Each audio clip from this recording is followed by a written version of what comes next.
Shalom Bapak Ibu jemaat Tuhan, dimanapun Bapak Ibu saat ini berada, kita akan mulai ibadah kita. Untuk saya bersilakan, saya undang Bapak Ibu saudara-saudari untuk bersatu, mempersiapkan hati dan pikiran menuju menyembah Tuhan, beribadah kepadanya dimanapun saat ini Bapak Ibu dan saudara-saudari berada.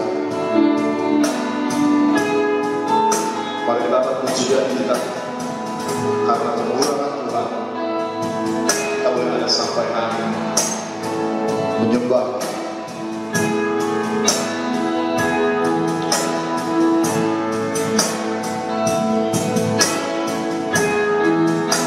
Mari kita pujian kita. Oleh karena kemurahan Tuhan, Tuhan sampai oleh karena kebaikan Tuhan, janji-Mu terjadi bagiku. Mari sembah Tuhan. Sembah Tuhan, ku mengangkat tangan-Mu. Selamanya Kau ajaib bagiku. Sembah Kau Tuhan, ku mengangkat wajah-Mu. Selamanya Kau hebat bagiku.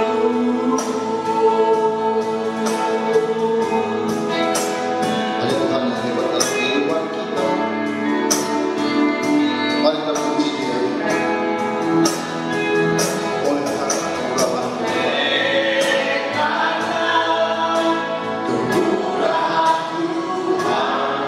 Tuhan, sampai hari ini.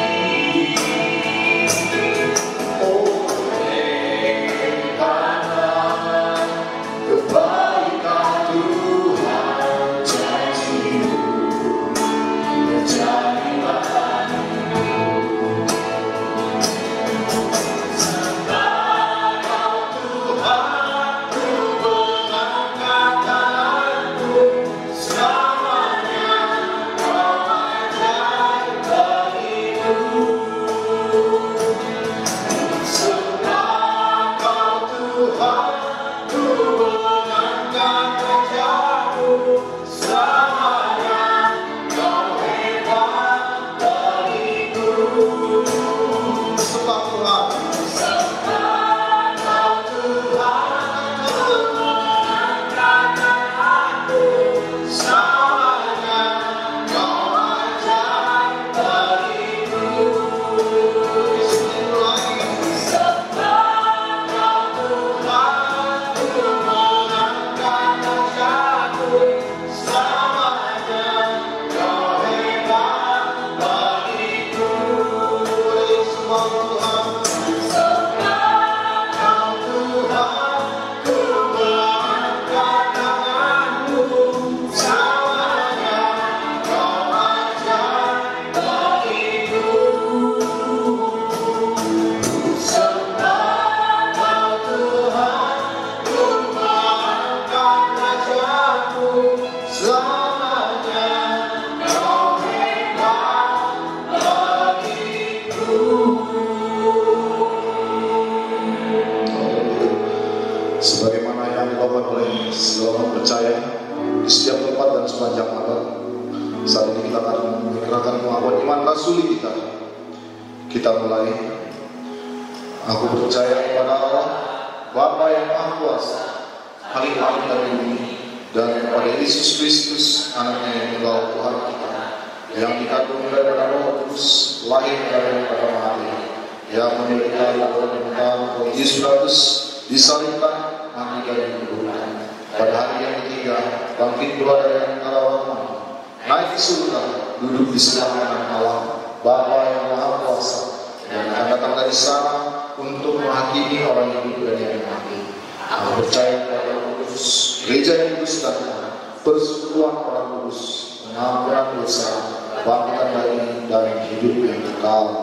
Amin. Kita akan kembali memuji Tuhan.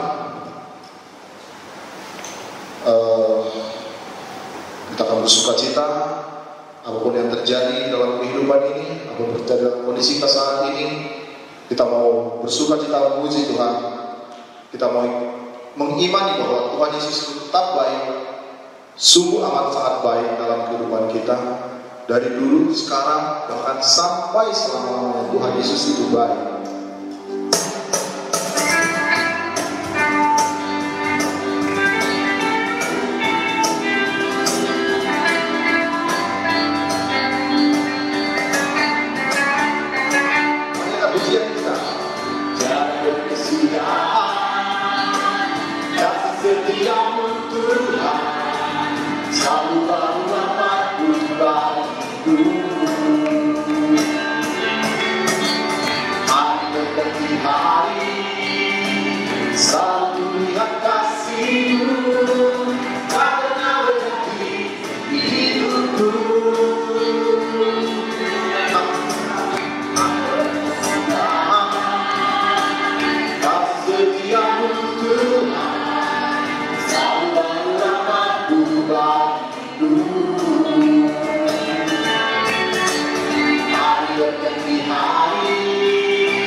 Apapun yang terjadi, apapun kondisi saat ini, kita beriman bahwa Tuhan kita yang sungguh sangat baik.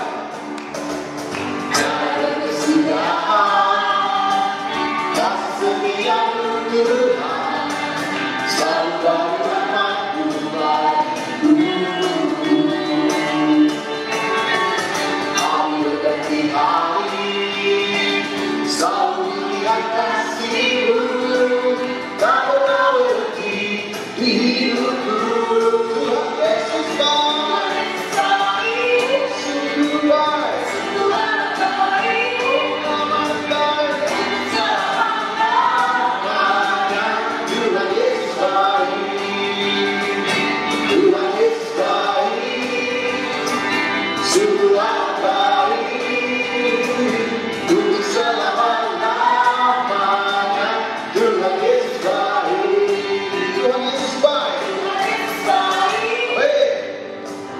Sungguh amat baik, amin. Untuk selama-lamanya Tuhan Yesus baik, Tuhan Yesus baik, sungguh baik, oh amat baik. Untuk selama-lamanya Tuhan Yesus baik, untuk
bersinar wajah kami di rumah kami.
Kita terus berdoa kepada Tuhan, minta kiranya Tuhan juga melindungi kita, melepaskan kita dari wabah ini.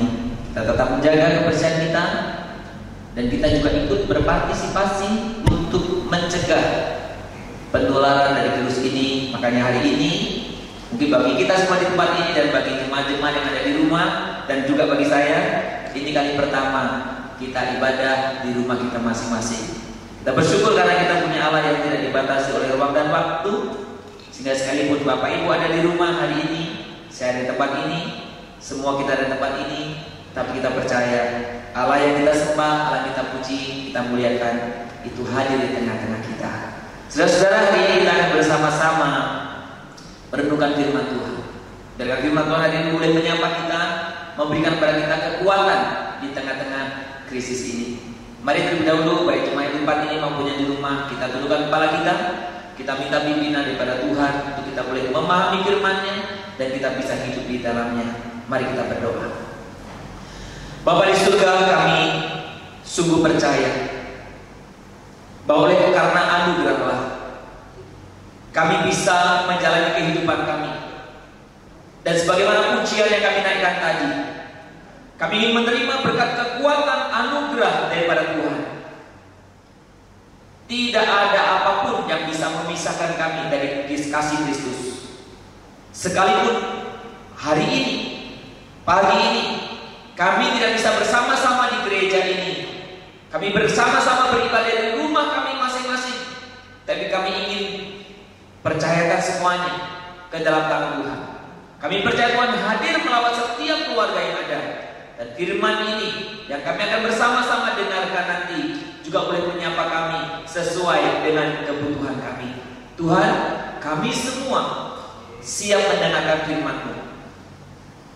Pimpin kami dengan Roh Kudus-Mu untuk kami bisa mengerti, percaya, dan tunduk akan setiap kebenaran firman Tuhan. Kami mau menyambut firman-Mu ini di dalam nama Tuhan Yesus, Juru Selamat kami yang hidup. Amin. Saudara-saudara, mari kita bersama-sama membuka Alkitab kita. Bapak Ibu yang di rumah juga boleh membuka Alkitab kita dari 1 Korintus pasal yang ke-14, saudara. Kita akan membaca ayat 24 sampai dengan 26. 1 Korintus pasal yang ke-14 ayat yang ke-24 sampai dengan 26. Saya akan membacakan ayat ini di depan, dan nanti kita akan secara berurutan nanti kita akan lihat dalam slide yang saya akan buat nantinya.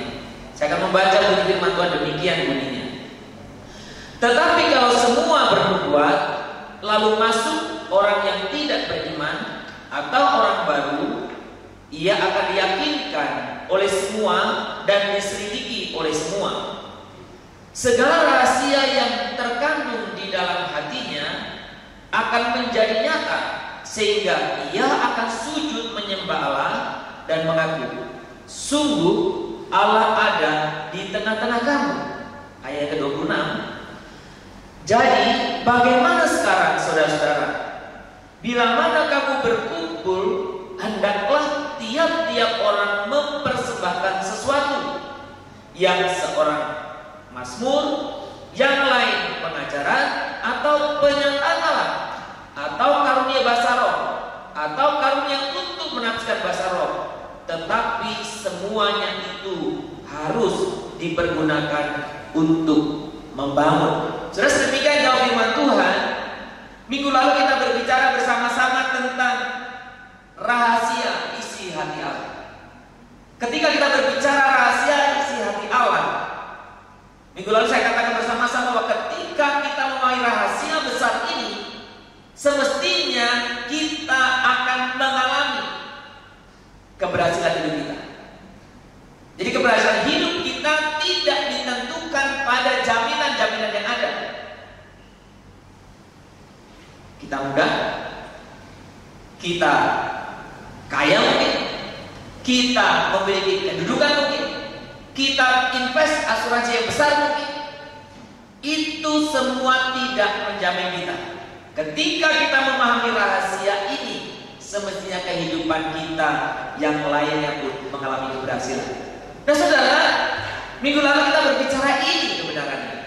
Saya tidak tahu apakah kita semuanya, baik di gereja ini maupun yang di rumah, masing-masing kita sudah menerapkannya. Allah ingin hadir di tengah-tengah saya dan saudara.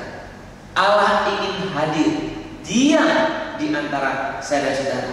Allah yang adalah sumber pengharapan itu. Nah saudara, hari ini kita akan berbicara satu topik yang sebetulnya ingin menyatakan bagaimana orang lain tahu bahwa Allah ada di tengah-tengahmu. Bagaimana orang lain tahu bahwa Allah itu hadir dalam keluargamu. Orang lain tahu bagaimana Allah itu ada dalam hidupmu pribadi. Bagaimana? Maka hari ini tema yang saya ingin mengajak kita merenungkan bersama-sama adalah bagaimana kita menjadi ekspresi Allah dalam jemaat. Ekspresi Allah dalam jemaat, saudara. Jadi melalui ekspresi kita itulah orang lain di sekeliling kita mengerti. Saudara, sekali lagi kita akan baca dari bagian tadi 1 Korintus 14 24 sampai 25 dikatakan demikian. Tetapi kalau semua bernubuat, lalu masuk orang yang tidak beriman atau orang baru, ia akan diyakinkan oleh semua dan diselidiki oleh semua. Ayat 25. Segala rahasia yang terkandung di dalam hatinya akan menjadi nyata, sehingga ia akan sujud menyembah Allah dan mengaku. Apa katanya sini? Sungguh Allah ada di tengah-tengahmu. Saudara perhatikan yang menarik dalam bahasa sehari-hari. Dikatakan bahwa bernubuat itu bukan seperti dalam perjanjian lama. Pengertian di sini. Tapi bernubuat itu berbicara tentang berita dari Allah. Sesuatu yang dari Allah yang disampaikan. Maka dikatakan kalau semua orang bernubuat, maka orang baru pun akan diberkati. Kalau di dalam keluargamu bapak bernubuat menyampaikan sesuatu dari Allah, maka istri dan anak-anaknya diberkati. Kalau engkau sebagai seorang istri di rumah bernubuat menyampaikan sesuatu dari Allah, maka suami dan anak-anakmu akan diberkati. Saudara, pengertian yang kedua dikatakan di situ di dalam 25 tadi, yang mengatakan sungguh Allah ada di tengah-tengah kamu. Dalam bahasa sehari-hari bilang ini, Allah benar-benar ada di tengah-tengah kalian. Jadi ketika anggota dalam persekutuan, di dalam keluarga, di dalam gereja, di dalam circle, masing-masing menyampaikan sesuatu dari Allah, maka kalaupun ada orang baru, apa yang mereka akan lihat? Sungguh Allah hadir di tengah-tengah kita. Sungguh Allah hadir di tengah-tengah kalian. Pertanyaan saya, saudara, pada kita semuanya, pada saudara di rumah, apakah orang yang ada di dalam lingkunganmu bisa mengatakan pernyataan ini? Allah benar-benar ada di tengah-tengah kalian. Apakah orang yang ada di keluargamu bisa mengatakan Allah benar-benar ada di tengah-tengah keluargamu? Orang yang ada dalam kelompok kita atau di gereja kita, dia bisa mengatakan Allah benar-benar ada di tengah-tengah kalian. Saudara, kita coba lanjutkan dari ayat yang 2 Korintus pasal 6 ayat 16. Saudara, 2-3 minggu lalu saya sampaikan ini. Karena saudara, ketika orang ada di tengah-tengah persekutuan kita, maka kita ingin lihat apa sih yang akan mereka alami, atau apa sih cara-cara yang kita alami dalam persekutuan kita. Persekutuan yang saya maksud adalah bukan gereja ya, tetapi persekutuan yang saya maksud adalah mulai dari yang terkecil di rumah kita. Kita akan membaca 2 Korintus 6 ayat 16 sekali lagi. Saya akan membaca untuk kita. Apakah hubungan bait Allah dengan berhala? Karena kita adalah bait dari Allah yang hidup menurut firman Allah ini. Aku akan diam bersama-sama dengan mereka dan hidup di tengah-tengah mereka, dan aku akan menjadi Allah mereka dan mereka akan menjadi umatku. Saudara, hubungan ini sebenarnya kita harus bisa lihat di tengah-tengah kita. Orang lain bisa lihat apakah di tengah-tengah keluarga kita, apakah di tengah-tengah komunitas kita yang kecil, atau di tengah-tengah gereja, bahwa ada hubungan antara Allah dan Anda. Dan nyata Allah Anda sebagai Tuhan Anda, dan Anda dan saya sebagai umatnya. Saudara, kalau kita berbicara ini, maka paling tidak kita bertanya yang pertama seperti ini: apakah Kristus memang diam di sini? Apakah memang Kristus betah di rumahmu? Kira-kira Tuhan Yesus bertanya di antaramu. Bapak Ibu di rumah, kira-kira Bapak Ibu boleh cek suami istri, anak-anak, tanyakan, kira-kira betah nggak Yesus tinggal di tengah-tengah kalian? Saya kadang juga suka bertanya, betahnya Tuhan Yesus tinggal di tengah-tengah keluarga kami? Karena keluarga kami juga tidak jarang ada perang sedikit-sedikit, ada keributan di sana sini. Betahnya Tuhan tinggal di tengah-tengah kita? Ini satu pertanyaan yang kita harus tanyakan, saudara. Jadi satu kesempatan yang indah, Bapak Ibu di rumah bisa koreksi diri masing-masing. Gak malu, kalau di gereja malu ya. Mungkin yang di gereja ini malu kalau koreksi, tapi di rumah cuma ada andanya. Suami, istri, anak-anak, koreksilah. Kami gak dengar, ya karena online gak dengarlah kami, gak kuping. Lihat, apakah kira-kira Allah betah tinggal di tengah-tengah? Nah saudara, perhatikan di sini dalam 2 Korintus ini kata apa? Aku akan diam bersama-sama dengan mereka. Diam bersama-sama itu artinya kalau kita bicarakan, kita duduk bersama-sama ada di antara kita. Saudara, saya membayangkan secara sederhana saja, kalau ada orang selain Anda, anggota keluarga, tinggal di rumah Anda, apa yang Anda lakukan? Sebagai contoh saja, ada tamu ada di rumah keluargamu, apa yang kamu lakukan? Pasti semua menjaga yang baik, bukan? Yang mau marah dijaga tidak jadi marah, ya kan? Ya yang mungkin yang mau ngambek, yang pengen itu ditahan karena ada seseorang ada di sana. Ini baru seseorang. Nah, apakah saudara menyadari Tuhan ingin tinggal di antara Anda?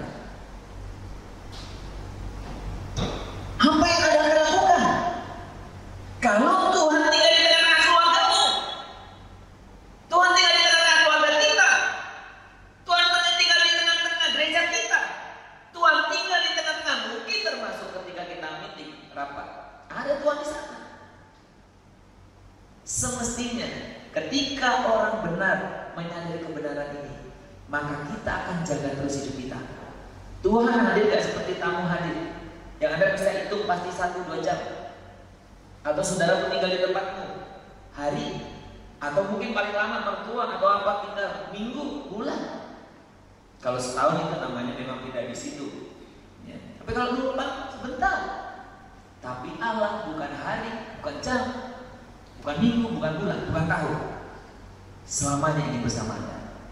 Semestinya saya dan saudara jaga kehidupan itu. sesuai dengan siapa? Kehendak Allah. Maka saudara, ketika pertanyaan Anda bisa jawab, maka orang lain yang hadir di sana pun bisa mengalami suasana itu. Saudara, banyak sekarang, dan tentu bukan karena ini ya, saudara, banyak sekarang gereja-gereja menekankan individual. Ya tentu sekali lagi bukan karena masalah virus ini. Saudara, saya tidak tahu, saudara merasakan bagaimana? Gak nyaman ya. Biasanya suruh ke gereja males, sekarang gak suruh ke gereja, dilarang ke gereja, kayaknya pengen ke gereja ya. Biasanya orang yang malas ke gereja ketika dilarang malah pengen datang, ya. Biasanya padahal suruh dari gereja gak datang. Itu berarti kita punya ketergantungan. Jadi bagus. Tapi saya mau katakan, perkembangan ini seolah mengajarkan kita ini mandiri, individu-individu. Maka banyak orang yang menghindari ikatan dalam satu gereja, ikatan dalam satu persekutuan. Kalau bisa datang dan dikenal orang, besok lagi mau datang atau tidak gak masalah. Justru yang sebetulnya Alkitab ajarkan adalah saya sudah punya ikatan. Kita saling bergantung dalam komunitas. Saya bergantung dengan Anda bergantung dengan saya, kita bergantung satu dengan lain. Tidak ada yang bisa sendiri. Jadi ketika kita berbicara Kristus diam di antara kita, justru ketergantungan itu ada di antara kita. Saudara-saudara berada, kalau kita berbicara tentang ketergantungan, itu bukan sesaat ketika Anda butuh. Ketergantungan itu justru harusnya kita jaga, kita pupuk sampai selama-lamanya. Karena hubungan kita bukannya di sini. Jadi orang salah besar ketika Anda menganggap hubungan selama kita masih di sini. Itu makanya banyak orang yang tidak suka, ya sudahlah, nggak suka, udahlah, nggak suka sama Sumardi, pergilah. Ya, nanti datang lagi kalau Sumardi nggak ada, atau nggak suka sama si A, pergilah. Kalau dia nggak ada berdatang, nggak bisa, saudara. Ikatan kita selama-lamanya. Saudara, dari statement ini justru banyak gereja-gereja di mana yang secara teori pemahaman sepertinya mengundang kehadiran Yesus, tapi faktanya kehadiran Kristus itu sendiri sering diabaikan. Kristus ada di rumah kalian tapi dicuekin. Kristus ada di tempat kerjamu tapi engkau abaikan. Kristus ada di tengah-tengah gereja kita tapi kita sering abaikan. Pertanyaan saya, kalau itu yang terjadi, apakah betul Tuhan Yesus tinggal di tengah-tengah keluargamu? Apakah betul Tuhan Yesus tinggal di tengah-tengah gereja kita? Saudara, jangankan Tuhan Yesus ya, kalau saya dan Anda pun dicuekin, ya juga nggak betah tinggal satu komunitas. Ini pertanyaan yang besar bagi kita. Kristus ada di antaramu, di antara kita, saya dan Anda. Jangan pernah abaikannya. Efesus pasal yang 33 ayat 17 mengatakan apa? Bapak Ibu boleh mengikutinya, boleh membaca di dalam kita masing-masing. Saya akan membaca demikian. Efesus 3 ayat 17. Sehingga oleh imanmu Kristus diam di dalam hatimu, dan kamu berakar serta berdasar di dalam kasih. Perhatikan baik-baik saudara. Sehingga oleh imanmu Kristus diam di dalam hatimu, dan kamu berakar serta berdasar di dalam kasih. Sehingga ketika betul-betul Kristus ada di antara kita, ternyata kita itu justru mengalami pertumbuhan. Jadi saudara, jangan cuekin, jangan abaikan Yesus yang ada di tengah-tengahmu, di tengah-tengah keluargamu, di tengah-tengah komunitas kita. Kita sudah lihat saudara bagian yang kedua, saudara. Jadi kalau tadi pertanyaannya adalah apakah Yesus betah? Iya, dia di antara. Yang kedua saudara, pertanyaannya adalah apakah Kristus dapat mengekspresikan dirinya? Tema hari ini katakan apa? Jadilah ekspresi Allah dalam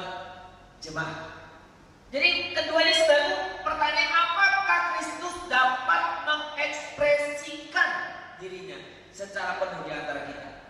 Saudara, kalau kita membaca dalam 2 Korintus tadi, yang ayat yang ke-6 dikatakan 16 dikatakan apa? 2 Korintus 6 ayat 16, dan hidup di tengah-tengah mereka. Yang menarik saudara, apa sih artinya hidup di tengah-tengah? Hidup di tengah-tengah, ya, hidup. Kalau ada orang mengatakan, oh, saya hidup di tengah-tengah keluarga itu, apa artinya? Kita hidup di tengah-tengah satu komunitas, apa artinya? Sebenarnya dalam terjemahan King James menerjemahkan gini, hidup itu berjalan. Atau mungkin kalau istilah umum kita cara itu bergerak. Jadi kalau kita berbicara tentang Allah hidup di tengah-tengah kita, Allah itu berkarya. Saudara, belakangan ini ada begitu banyak, ya, WA, SMS, ya, macam-macam, ya, hampir semua grup WA kita penuh dengan satu topik, Miss Corona atau Karina, nggak tahu, pokoknya jadi tren, ya kan? Itu fakta. Saudara, kadang-kadang kita nyaris nggak tertarik menceritakan Yesus yang hidup itu.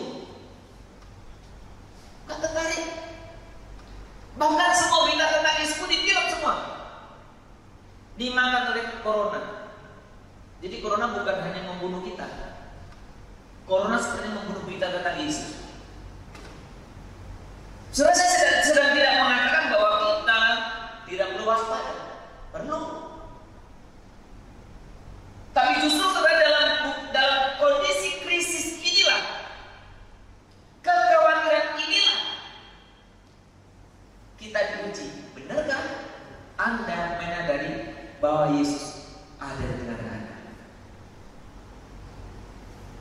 Saudara, pertanyaannya, apakah Tuhan Yesus berekspresi penuh? Saudara, sekali waktu saya mengunjungi satu rumah jemaat. Jadi saya jumpa dengan anak muda. Jadi saya ketok pintu, yang nyambut mamanya. Nah, kemudian mamanya panggil anak muda ini. Saudara, waktu dipanggil tidak dengar-dengar. Jadi saya buntutilah dari belakang ibunya ini. Saudara tahu apa yang terjadi di kamar anak muda ini? Anak muda ini pakai apa namanya itu? Tepokan nyamuk. Ya, tepokan nyamuk ini di dalam. Jadi waktu ditepok mamanya, dia lihat ke belakang saya. Semua malu sekali dia. Kenapa? Karena sebenarnya dia sedang mengekspresikan. Saya kan cuma selama ini di gereja kalau suruh nyanyi gak ada pernah suaranya. Masih lebih merdu tadi, penyanyi tadi. Gak ada suaranya penyanyi. Tapi ternyata dia punya apa namanya itu luar biasa ya, mengekspresikan. Kayak pengen suruh nyanyi. Maka sejak itu saudara, ya, saya selalu bujuk dia. Kamu jadi singer lah di gereja. Bolehlah kayak kemarin itu. Jadi asal dia latihan dia cakap, kayak kemarin itu gayanya. Dia selalu malu, saudara. Kadang kehadiran seseorang di sekitar kita kayaknya menghambat apa namanya itu ekspresi kita. Padahal Allah justru ingin hadir di tengah-tengah kita supaya apa? Dia melalui Anda berekspresi. Ya memang mungkin ini tidak bisa dibandingkan sama dengan tadi. Saudara, memahami ekspresi Allah ini justru sebenarnya ketika kita bisa membayangkan ini. Saudara, sebagai anggota tubuh Kristus, bayangkanlah Anda tangan, Anda kaki, Anda mulut, Anda kepala, terserah ya. Allah itu, Kristus itu kepala. Kalau Kristus di tengah-tengah kita, berarti Dia memang kepala kita. Semestinya apa yang ada dalam pikiran kepala itu bisa diekspresikan penuh di antara anggota tubuhnya. Jadi Bapak Ibu yang di rumah ya, apakah Bapak Ibu menyadari Kristus itu kepala dari Bapak Ibu dan adik-adik semuanya? Apakah keinginan Kristus itu bisa terekspresi penuh dalam diri Sudah makanya tadi kalau ketika bicara bernubuat, itu menyampaikan sesuatu dari Allah. Berarti apa yang Allah inginkan, apa yang Allah kehendaki, dilakukan, disampaikan melalui perkataan bisa, melalui perbuatan tentunya. Kenapa? Tadi Allah hidup, itu berarti Allah berjalan-jalan melalui kita berekspresi. Nah saudara, ketika kita berbicara ini, ya, justru kadang kalau kita lihat yang sering ingin berekspresi siapa? Kita mulailah dari rumah kita. Siapa yang lebih sering dominan ingin berekspresi? Ya, ada keluarga yang mungkin bapaknya lebih dominan. Pokoknya warna rumah itu, maksud saya bukan warna cat rumah. Apa itu? Persatuan di rumah itu warna bapaknya. Kalau bapak ada keluarga gitu ya. Kalau bapaknya ada, semua disiplin. Bapaknya kagak ada, lain versinya. Atau mungkin keluarga-keluarga yang mamanya dominan. Mamanya ada, versi mamanya. Mamanya nggak ada, bebas merdeka. Jadi siapa yang berekspresi? Biasanya kita. Padahal semestinya siapa yang berekspresi? Kristus di tengah-tengah kita. Di gereja juga sama. Tergantung siapa itu yang memimpin. Tergantung itu siapa yang jadi majelisnya. Siapa itu orang yang berkuasa di sana. Gereja sering dibuat sesuai seleranya. Padahal yang berekspresi siapa? Kristus. Itu artinya kalau gereja benar-benar mengendaki atau ada di dalamnya Kristus berekspresi, setiap program-program gereja itu sudah bisa penting, bukan menurut seleranya. Maka saya berani mengatakan saudara dalam poin ini bahwa banyak gereja atau komunitas orang percaya pada kenyataannya tidak mengizinkan Yesus hidup. Enggak mengizinkan Yesus berkarya, enggak mengizinkan Yesus berbuat sesuatu. Saudara, kalau kita minggu lalu Bapak Ibu dari rumah ikut sel group kan? Atau sel group sendiri di rumah. Nah ini minggu ini juga boleh mulai menjadi awal Bapak Ibu bisa sel group sendiri di rumah dengan suami, istri, dan anak. Ya, yang masih jomblo buatlah teman-teman yang lain ya. Tapi tetap harus jaga aturan social distancing, harus dijaga ya. Jadi saudara, kalau sudah memperhatikan di dalam bahan sel group kita minggu ini yang bagian 2 ya, bagian 2 kalau tidak salah ya, dari Filipi 2 ayat yang kelima dikatakan gini, hendaklah kamu dalam hidupku bersama menaruh pikiran dan perasaan yang terdapat juga dalam Kristus Yesus. Hendaklah kamu dalam hidupku bersama menaruh pikiran dan perasaan yang terdapat juga dalam Kristus Yesus. Saya waktu membandingkan ayat ini, saya agak sedikit heran, aneh bagi saya. Karena biasanya kalau dalam bahasa terjemahan baru panjang, diterjemahkan dalam bahasa sehari-hari lebih panjang. Tapi untuk ayat ini pendek sekali. Itu yang di bawah itu di dalam slide saya itu, saya tuliskan ini dalam bahasa sehari-hari lebih pendek. Hendaklah kalian berjiwa seperti Yesus Kristus. Simple. Hendaklah kalian berjiwa seperti Yesus Kristus. Nah Bapak Ibu yang mengikuti sel group minggu ini yang menggunakan bahan nomor 2, deskripsi yang diberikan di dalam pembahasan firman didengar itu sederhana, katanya gini. Mudah membedakan orang yang sungguh-sungguh hidup di dalam Kristus atau tidak. Ada orang Kristen yang belum sungguh-sungguh hidup di dalam Kristus. Apa yang kelihatan? Dari sisi egois. Dia membahas dalam poin ini dijelaskan tentang egois. Jadi sebenarnya kalau kita berbicara tentang ekspresi Kristus itu, bisa dilihat. Ini nggak tahu anggota-anggota jemaat ini egonya masih besar atau tidak. Ya untuk gereja kita setia. Kalau gereja kita ramai, saya pernah hadir yang gereja ramai. Di gereja pun ada bisa berdesak-desakan, pengen rebutan kursi. Ya kalau di sini mau tidur masih bisa, ya, masih bisa jadi gak berebutan. Ya. Atau Bapak Ibu mungkin di rumah rebutan membaca kitab, ya, karena kitabnya satu, nggak ya? Egois, simple lihatnya. Jadi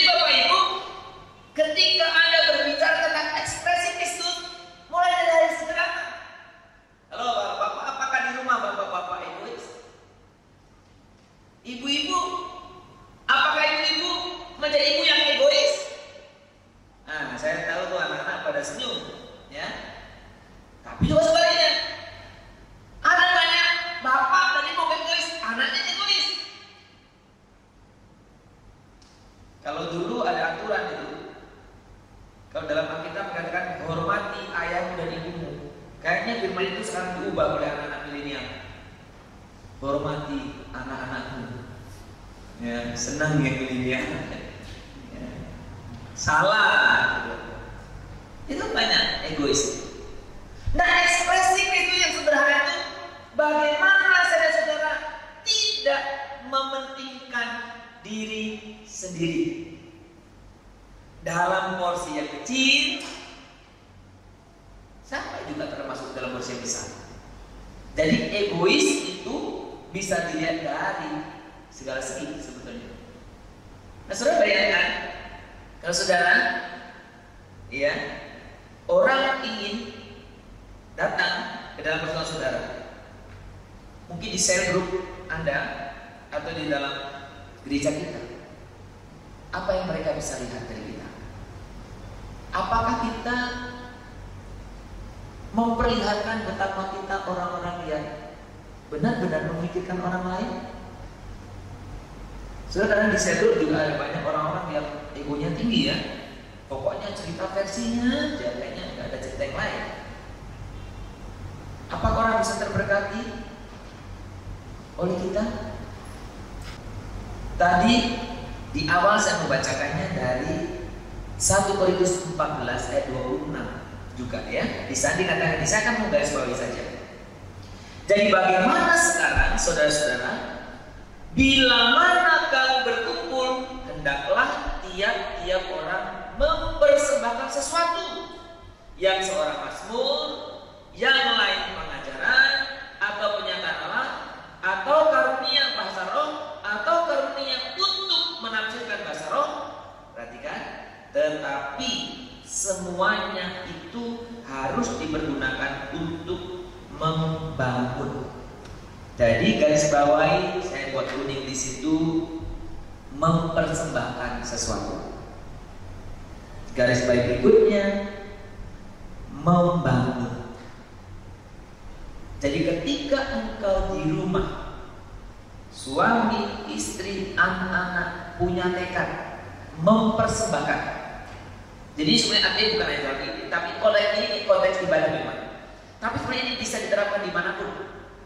Kalau dalam satu komunitas terkecil, mulai dari rumah, suami, istri, anak-anak bertekad memberi sesuatu, bukan menuntut, bukan meminta. Sudah terjadi keindahan di sana. Dalam kelompok sama, kita datang, kita hadir, mempunyai motivasi apa? Memberi, mempersembahkan sesuatu. Dan jangan selalu bicara materi. Ini tidak selalu bicara materi. Maka yang ada di dalamnya orang akan mengalami keindahan. Sama dalam konteks gereja, sama dalam konteks komunitas, sama. Saudara, kita selalu komplain kenapa negara ini gini, kenapa gini, kenapa gini. Salah satu contoh kenapa negara kita banyak koruptor namanya, karena saudara juga suka nyogok. Diuji nggak mau, pengennya jalan pintas pakai calo, ya kan? Suruh antri nggak mau juga, lampu merah tabrak, ditangkap, katanya kenapa diterabas? Iya Pak, tadi belum merah kali, ditangkap. Siapa yang mengajar, yang ngambil bagian di sana? Kita. Kontribusi itu penting, memberi sesuatu. Saudara, pepatah dunia suka katakan itu istilah take and give biasanya. Sebenarnya di dalam Tuhan bukan take and give, bukan give and take juga. Harusnya give and give. Ya, kalau take and give saya nggak tahu berapa take, berapa give. Take-nya banyak, give-nya cuma sedikit. Tapi semestinya kita memberi. Kenapa? Saudara, saya pikir bukan satu berlebihan ya. Kasih itu memberi. Kasih itu memberi, bukan meminta. Memberi. Maka ketika Kristus ada di tengah-tengah kita, apalagi saya sudah mengalami kasih Kristus itu, maka saya sudah akan memberi apa yang kita bisa beri. Sudah alangkah indahnya kalau kita di rumah, Bapak berjuang untuk memberi apa yang Bapak bisa. Ibu sebagai ibu dan istri berjuang memberi apa yang dia bisa. Anak-anak berjuang memberi apa yang dia bisa. Indah sekali keluarga. Di gereja juga sama. Jemaat apa yang kamu bisa beri? Majelis apa yang kamu bisa beri? Saya sebagai pendeta apa yang saya bisa beri? Ketika kita semua punya sebuah yang sama, memberi, keindahan itu terjadi. Dan Anda bisa saksikan, orang-orang baru yang datang ke gereja ini pasti pun akan merasakan suasana keindahan itu. Bagian ketiga, saudaraku, yang terakhir, ini terakhir, sudah senang ya. Di rumah sudah agak betah ya, anak-anak sekolah minggu mengikuti khotbahnya. Ini terakhir ya. Sudahkah kita sungguh-sungguh menyembah Allah? Saudara, kalau saudara mendengar sepintas selalu seolah saya menjalankan hal yang sama 3-4 minggu yang lalu. Tapi sebenarnya saya ingin menjelaskan lebih tajam dan spesifik. Perhatikan tadi 1 Korintus 14 ayat 25. Ketika orang hadir di tengah-tengah persekutuan itu, orang yang baru itu dalam konteks jemaat Korintus. Sebenarnya saya tidak tahu. Tadi saya tidak jelaskan ya. Jemaat Korintus dalam konteks ayat yang kita baca ini sebetulnya mereka sedang berdebat tentang karunia roh. Salah satu yang tren waktu itu adalah bahasa roh. Dan Paulus dengan tegas bicarakan di dalam ayat ini, dalam bagian ini dia bilang bahwa bahasa roh itu ya bagi sesama orang percaya. Kalau kamu berbahasa roh, ada orang lain datang, orang baru dikatakan apa? Orang itu orang gila ya, mau model orang gila ya. Katakan orang tidak ngerti, apalagi kalau tidak ada yang menafsirkan. Nah makanya dalam ayat 24 Paulus katakan apa? Karunia lebih penting. Karunia, bernubuat lebih penting. Bernubuat lebih penting. Nubuat dalam konteks ini tadi saya jelaskan di depan. Menyampaikan sesuatu yang dari Allah. Saudara, ayat 25 dikasih respon bagaimana? Ketika kita menyampaikan sesuatu yang dari Allah, ketika saya dan saudara dalam anggota persekutuan itu memberikan sesuatu yang dari Allah, baik perkataan, baik perbuatan, ide, gagasan yang mencerminkan itu dari Allah, maka orang baru yang datang akan apa yang dilakukan? Ada istilah yang menarik yang bisa dikatakan. Ia akan sujud menyembah Allah. Orang yang baru datang dalam kita sekalipun mereka belum percaya, dia akan sujud menyembah Allah. Sudah sebagai salah satu kekhawatiran saya sebagai hamba Tuhan dan sebagai pribadi, saya satu ketakutan saya. Bisakah saya membawa anak-anak saya dan istri saya menyembah Tuhan? Beneran? Kadang-kadang kalau saya ngajak berdoa anak untuk nyanyi, susah sekali di rumah. Itu ketakutan saya. Karena saya sedang tidak mengadakan satu rutinitas yang mereka harus ikuti karena saya lakukan ya bukan. Saya ingin membawa mereka benar-benar mengenal Allah, menyembah Allah. Bapak-bapak yang di rumah, ajari anak-anak untuk menyembah Allah. Kalau saya sudah bisa tidak dilihat oleh anak-anak saya menyembah Allah. Bagaimana dia bisa ikut saya menyembah Allah? Suatu ketika, saudara, saya dan anak saya masih ingat ada bertiga. Malam-malam mau tidur, saya nyanyi. Saya kadang-kadang suka ya nyanyi gitu, ya nyanyi menyembah. Nah, memang dia terus tidur. Waktu dia bangun pagi, nah saya sudah nyanyi lagi. Ya, saya nggak tahu, Papa masih ingat. Papa bilang, Pak, apakah tidur semalaman? Nggak tidur. Hanya pagi saya menyembah Tuhan. Saudara, saya rindu orang-orang terdekat saya itu juga bisa menyembah Tuhan. Karena satu hal yang indah ketika kita bisa menyembah Dia. Saudara, pertanyaan saya adalah, apakah orang-orang yang ada yang hadir dalam persekutuan kita mereka menyembah Tuhan? Makanya saya katakan, bapak-bapak di rumah, ibu-ibu, bawa anak-anakmu untuk menyembah Tuhan. Dalam konteks Korintus, ketika kita menyampaikan apa yang dari Allah, maka orang yang baru, dikatakan pelajaran 25, ia akan sujud menyembah Allah. Sekarang saya bertanya kepada kita, kalau di dalam sel grupmu isinya cuma pertengkaran, perdebatan, kira-kira orang yang baru datang akan menyembah Allah atau mungkin meninggalkan Allah ya? Ayo nyesel juga saya datang ke sel grup ini. Bukan sel grupnya, ternyata ILC atau ILC kecil-kecil lah, apa ya itu namanya, perdebatan ya, antara si Dungu dan si Dungu ya, atau ILC ya.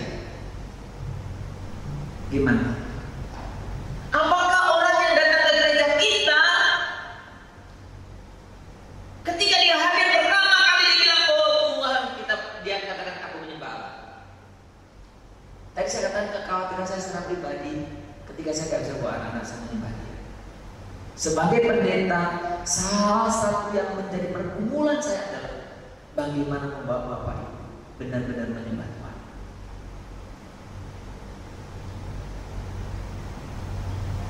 Maka ibadah kita adakan, jangan adakan sembarangan.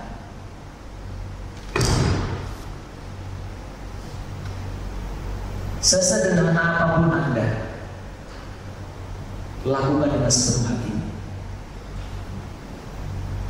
Sudah salah satu pergumulan saya ketika memutuskan untuk kita beribadah di rumah masing-masing. Satu pergumulan saya, salah satunya yang pertama, jemaat konsisten tidak? Hari ini jam 10 kita ibadah. Itu tergantung dari ibu atau bapak atau ibu. Kalau yang single-single ya teman-teman lah, ibadah. Ibadah atau tidak? Yang kedua, apakah Bapak Ibu ketika ibadah masuk ibadah menyembah Tuhan? Saudara, salah satu pekerjaan yang tidak pernah ada habisnya dalam hidup kita adalah menyembah Tuhan.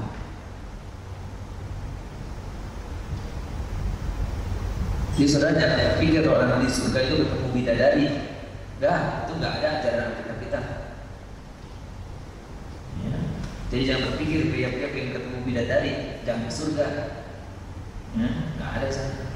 Atau jangan berpikir itu wanita-wanita ketemu pangeran di surga. Enggak ada urusan lagi ini. Tapi satu yang kita lakukan di sana adalah penyembahan. Yang mengerikan adalah ada banyak orang Kristen yang enggak serius dalam penyembahan. Maka waktu pembinaan kita pelayan ibadah di Samani, saya kutip satu statement salah satu termasuk penulis buku tentang penyembahan. Dia bilang ini, salah satu kebutuhan terbesar yang diperoleh oleh gereja saat ini adalah mengerti tentang bagaimana menyembah dengan sesuai dengan Alkitab. Karena kalau kita gagal dalam hal menyembah, maka kita gagal dalam semua. Sekali lagi pertanyaan pada kita, apakah Anda dan saya sudah sungguh-sungguh menyembah Tuhan? Dan ketika ada orang baru datang, mereka bisa menyembah Tuhan. Saudara, ketika kita berbicara tentang Allah yang kita sembah, maka Allah itu ingin hubungan saya dan saudara dengan Allah itu eksklusif. Eksklusif benar.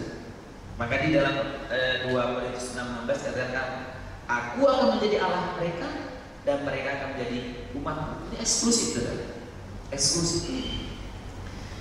Dan kalau kita baca dalam Kolose 2 ayat 19 kata ini. Karena banyak ini yang terjadi.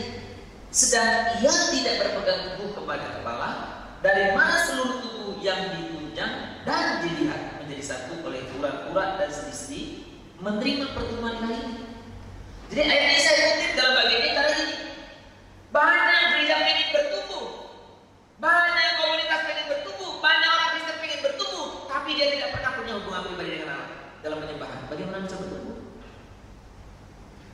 Sudah pertumbuhan saya tidak dengan orang lain. Pertumbuhan saya dan saudara adalah bagaimana saya dan saudara benar-benar memiliki hubungan yang eksklusif dengan Allah. Saudara, dalam bagian yang lain, gereja atau ayat yang kita kutip dalam 2 Korintus 16 ayat 16 itu, bahwa Allah menjadi Allah dan Israel menjadi umat itu, dalam bagian lain seperti ini. Umat kesayangan. Umat kesayangan dalam orang Israel itu konsepnya adalah dipakai kata Ibrani segula. Segula itu artinya orang yang disukai raja. Jadi bayangkan, segula dipakai untuk menyebut umat yang punya hubungan yang eksklusif. Jadi artinya, kenapa Nuh diselamatkan? Karena jadi segula, disukai oleh Allah. Kenapa Abraham punya privilege umpamanya? Bisa nyawar dengan Allah. Karena Abraham itu segula, disukai oleh Allah. Ada banyak tokoh dalam Alkitab. Nah, Allah ingin saudara-saudara itu juga menjadi umat kesayangannya, segula, orang yang disayangi oleh Allah. Pertanyaannya, apakah saudara-saudara sudah menjadikan dia sebagai Allah dalam hidup kita? Dan orang-orang di luar kita itu akan tahu apakah engkau dan saya sudah menjadikan Allah itu Allah. Sehingga hidup kita hidup yang berkenan di hadapan Allah. Saudara, menjadi ekspresi Allah dalam jemaat. Apakah saya sudah berfungsi demikian? Saudara, sebagai satu kesimpulan, saya berikan 2 ringkasan kecil. Yang pertama, jika Kristus ada di tengah-tengah kita, maka gaya hidup Kristus pun akan terekspresikan di dalamnya. Kalau tidak ada ekspresinya, berarti mungkin dia sudah ada di tengah-tengah. Maka kalau perilaku kita tidak mencerminkan Kristus, bagaimana tahu Kristus ada dalam dirimu? Kalau ekspresi itu tidak ada di dalam keluarga kita, bagaimana orang lain tahu Kristus ada dalam keluargamu? Kalau Kristus tidak terekspresi di dalam gereja ini. Yang kedua, kuncinya saudara adalah kita perlu memandang kemuliaan Kristus yang berada di tengah kita. Memandang kemuliaan Kristus yang berada di tengah-tengah kita. Bapak Ibu, saya tidak melihat Bapak Ibu di rumah sana. Tapi kalau mau mati kebenaran ini, engkau akan sungguh-sungguh menyembah Dia, karena Dia ada di antaramu. Saudara-saudara di tempat ini, saudara, Anda beribadah di sini bukan untuk biasa, tapi Kristus ada di tengah-tengah kita. Termasuk ketika saya dan saudara seorang diri, Kristus ada di dalam.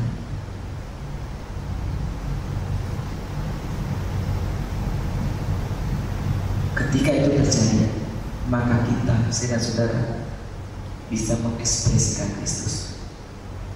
Dan saya percaya kita akan menjadi orang yang bertumbuh secara pribadi.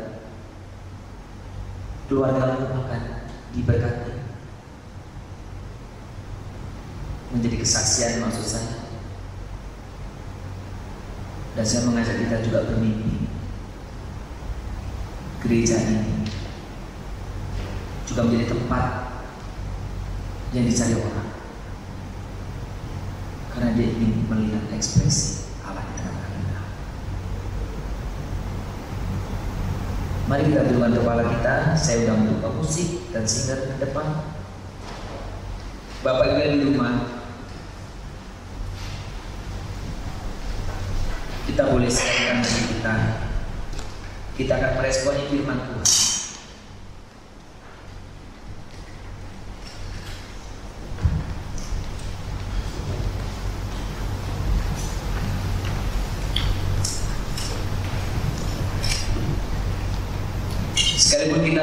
bisa bersama-sama.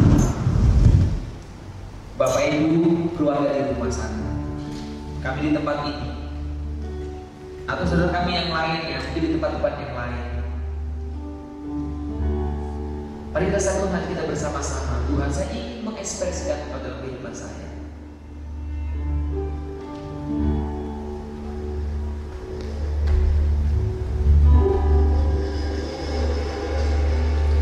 Ku rindu setiap waktu hidup di kebenaran-Mu,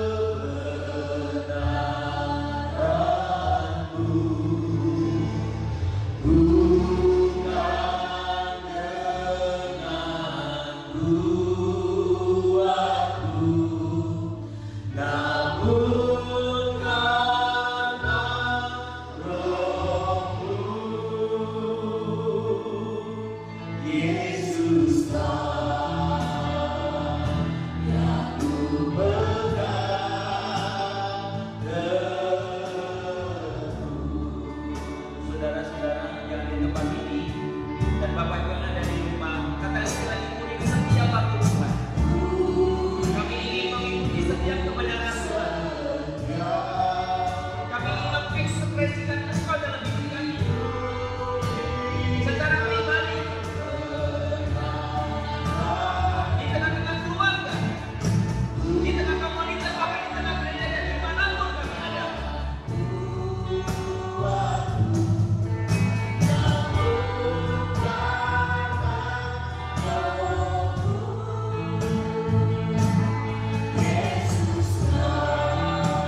mari kita beri sungguh-sungguh datang kepada Dia.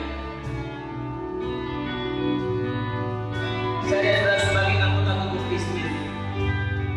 Semestinya itu saya dan saudara mengekspresikan Kristus. Berkata-katalah seperti yang Tuhan kehendaki. Berbuatlah seperti yang Tuhan kehendaki. Segala sesuatu yang dari Tuhan sampaikanlah, lakukanlah. Tapi segala sesuatu yang tidak dari Tuhan, Engkau tidak perlu lakukan. Jauhi semua itu.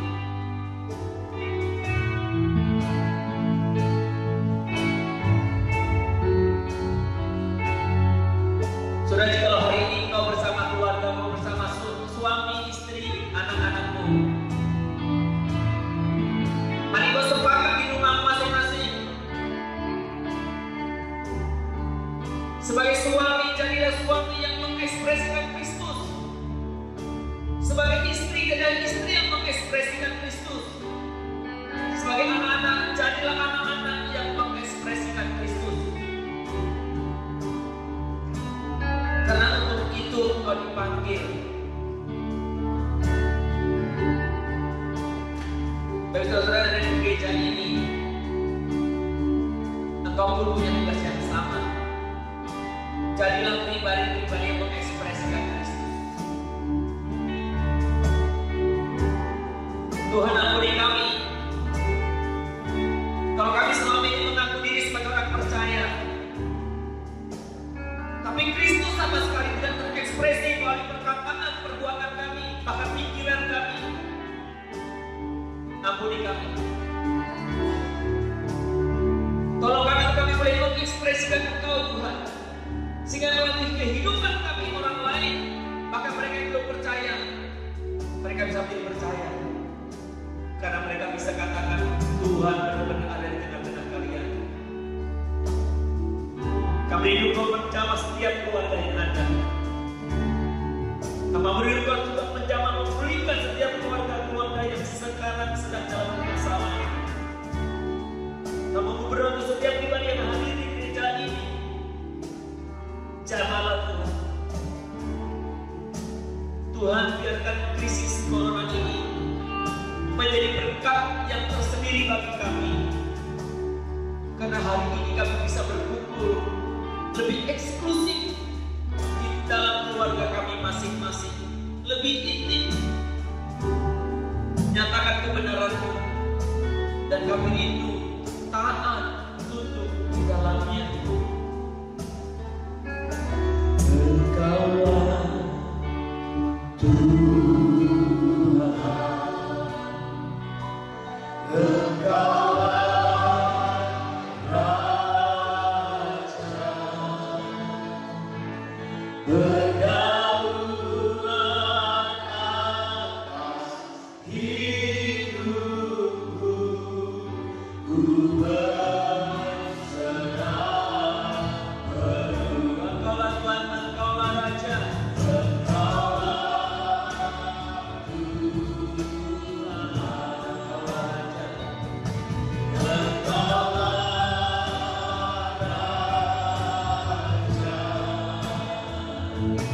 Berdaulat atas hidupku Tuhan.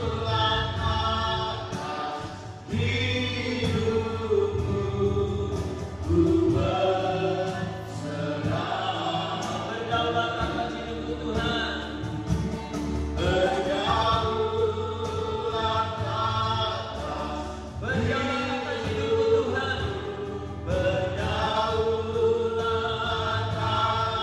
Dan sekali lagi berdaulat atas hidupku ya Tuhan.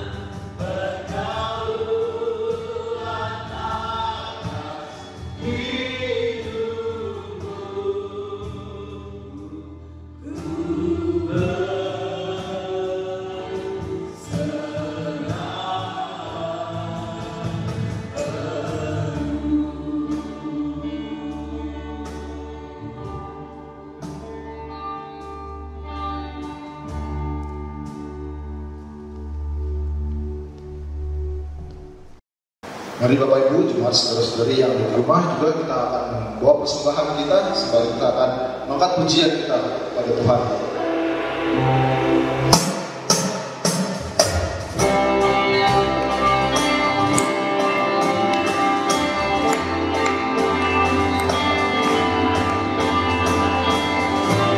Mari kita puji Tuhan, Tuhan firman-Nya, Tuhan yang dikudus oleh Tuhan.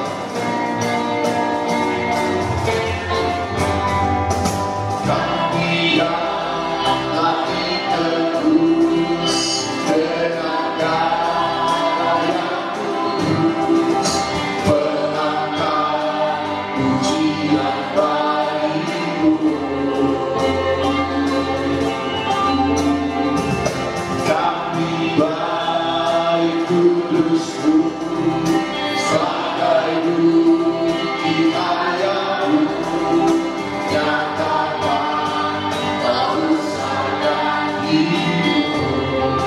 berlari sampai tujuan. Berlari sampai tujuan, mendapatkan mahkota kekal. Kami terima pesan Tuhan, kami terima kebenaran yang Engkau sediakan. Untuk kami bawa di setiap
Tuhan menyapa dan melakukan berkat.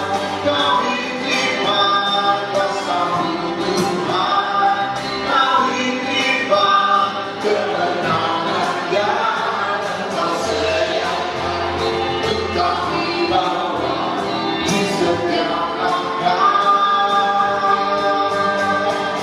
Dimanapun kami berdiri, kemanapun kami akan pergi, di situlah mujizat-Mu terjadi. Mari terima kuasa Tuhan.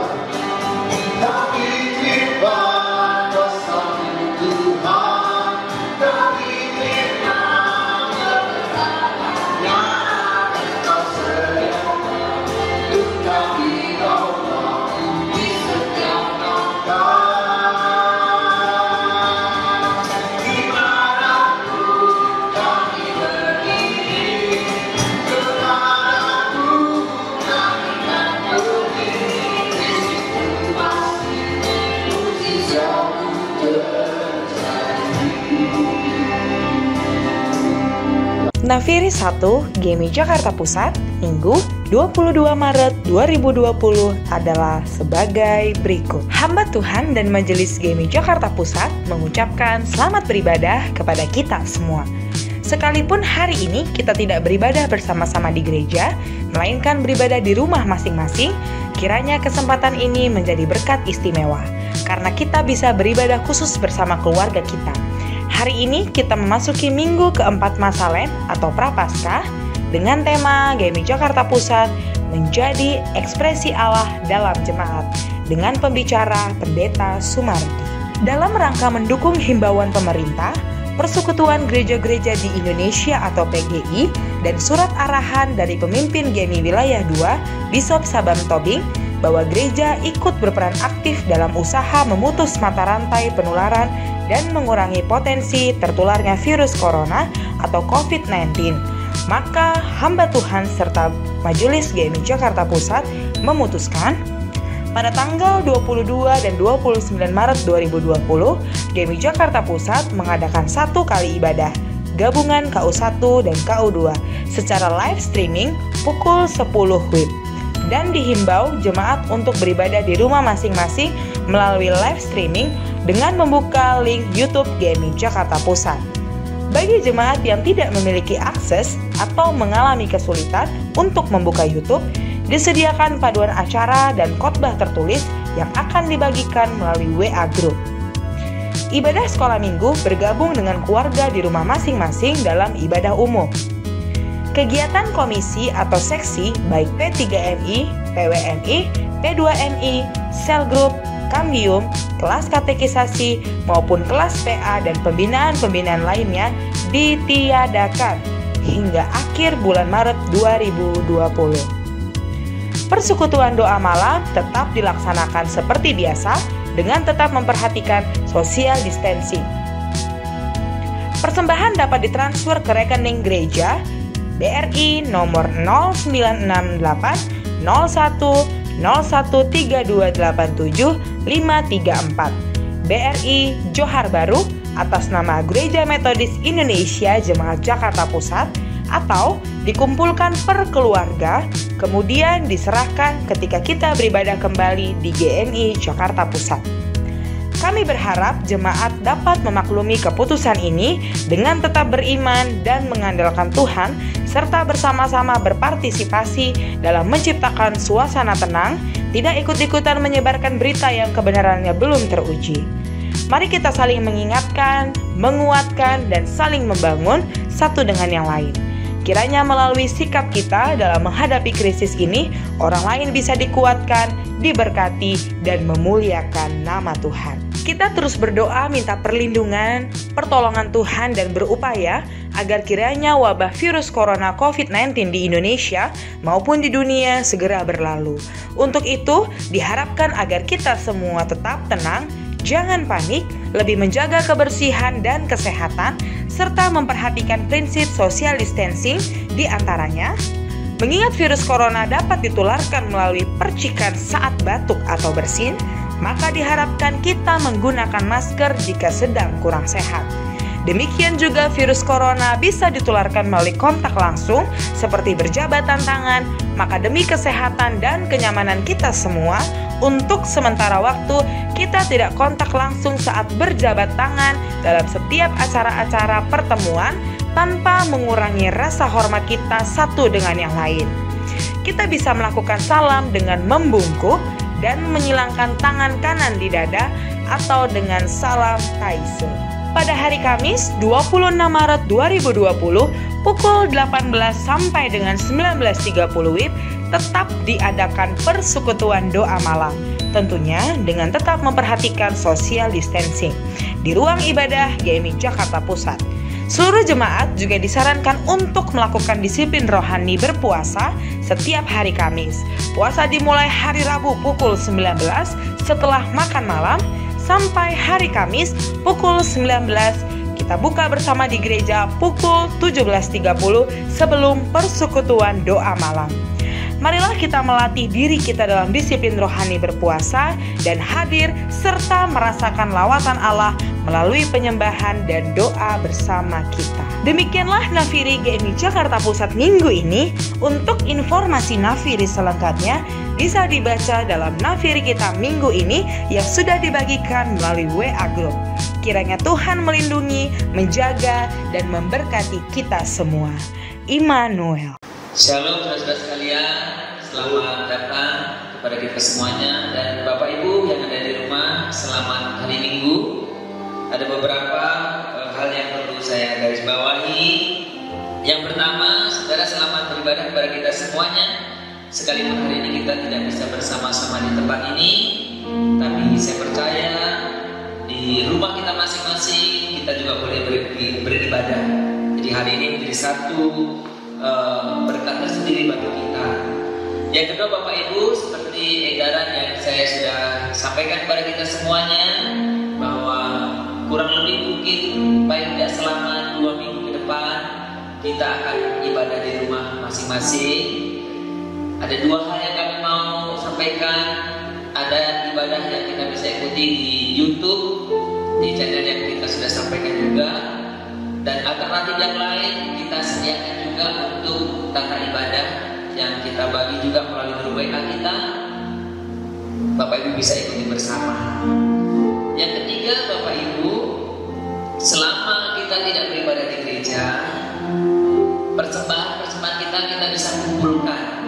Mungkin buatlah amplop khusus. Jadi selama kita belum bekerja, taruh di situ. Baru nanti ketika kita kembali berkumpul di gereja, Bapak Ibu berkeluarga bisa bawa dan kita serahkan ke dalam Tuhan. Yang terakhir Bapak Ibu, setiap kegiatan kita tiadakan kecuali persekutuan doa malam. Jadi persekutuan doa malam pada tanggal 26 nanti masih tetap diadakan. Jadi Bapak Ibu, mari kita hadir berdoa, tapi tetap juga memperhatikan untuk bagaimana kita menjaga jarak, jauhi kita kontak secara fisik secara langsung, supaya kita tetap boleh juga bisa menjaga semua itu. Bapak Ibu, selama Bapak Ibu masa-masa ini, saya tetap menyarankan kita hindari bepergian, hindari kelompok-kelompok, dan biarlah kita bisa justru menikmati masa-masa ini bersama dengan keluarga di rumah. Mari Bapak Ibu yang di tempat ini dan juga yang ada di rumah, kita akan mengakhiri seluruh rangkaian ibadah kita pagi ini. Kita mau berdoa bersama-sama. Mari kita tundukkan kepala kita berdoa. Bapak di surga, terima kasih untuk pagi hari ini. Kami boleh bersama-sama memuji menyembah Tuhan. Sekalipun kami ada di gereja ini, bahkan kami ada yang di rumah kami masing-masing. Kami percaya Kau ikat kami di dalam Roh-Mu. Kami boleh menyembah bersama-sama, menaikkan pujian penyembahan kami di hadapan-Mu. Biarkan firman yang kami boleh dengar itu juga boleh menguatkan kami, dan kami boleh semakin Tuhan hidup berkenan di hadapan-Mu. Hamba-Mu berdoa untuk setiap jemaat-jemaat Tuhan. Tuhan lindungi kami, peliharakan kami, terus jaga kami supaya kami terhindar dari wabah ini. Kami mampu melalui bersama Tuhan. Dan Tuhan tolonglah kami dalam situasi-situasi ini. Kami boleh memakai kesempatan ini untuk kami bisa memberitakan kabar baik, menguatkan, meneguhkan, membangun orang-orang di sekitar kami. Terima kasih Bapa, berkatilah kami semuanya, baik kami yang di tempat ini dan juga untuk keluarga-keluarga yang ada di rumah masing-masing. Seluruh aktivitas kami sepanjang minggu ini kami serahkan dalam tangan Tuhan, baik pekerjaan kami dan juga anak-anak kami yang harus juga studi di rumah. Berkatilah, kami serahkan semua apa yang kami kerjakan ini ke dalam tangan Tuhan. Biarlah kemuliaan hormat bagi Tuhan saja. Di dalam nama Tuhan Yesus kami berdoa dan kami memohon kepada. Mari kita berdoa. Bapa kami yang di surga, dikuduskanlah namamu, datanglah kerajaan-Mu, jadilah kehendak-Mu di bumi seperti di surga. Berikanlah kami pada hari ini makan kami secukupnya, dan ampunilah kami atas kesalahan kami, seperti kami juga telah mengampuni orang yang bersalah kepada kami. Dan janganlah membawa kami ke dalam pencobaan, tetapi lepaskanlah kami daripada jahat.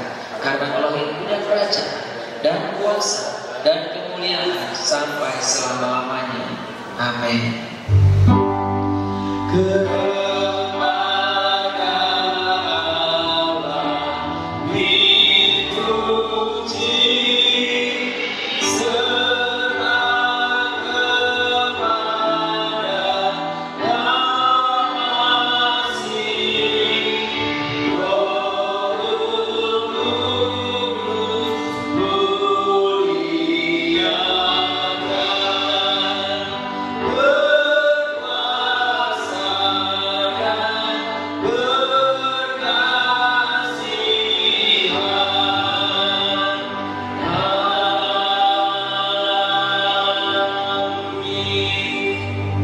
Saudara-saudara terkasih, mari arahkan hatimu dan pikiranmu di hadapan Tuhan. Hiduplah mengekspresikan Kristus dalam hidupmu. Terimalah berkat penyertaan daripada Tuhan saja. Maka kiranya kasih sayang dan pemeliharaan Allah Bapa kita, kasih karunia dan damai sejahtera dari Tuhan Yesus Kristus, pertolongan, penghiburan, kekuatan bahkan kuasa daripada Roh Kudus itu yang memberkati, memelihara, melindungi kamu sekalian dari hari ini bahkan sampai selama-lamanya. Amin.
Tuhan Yesus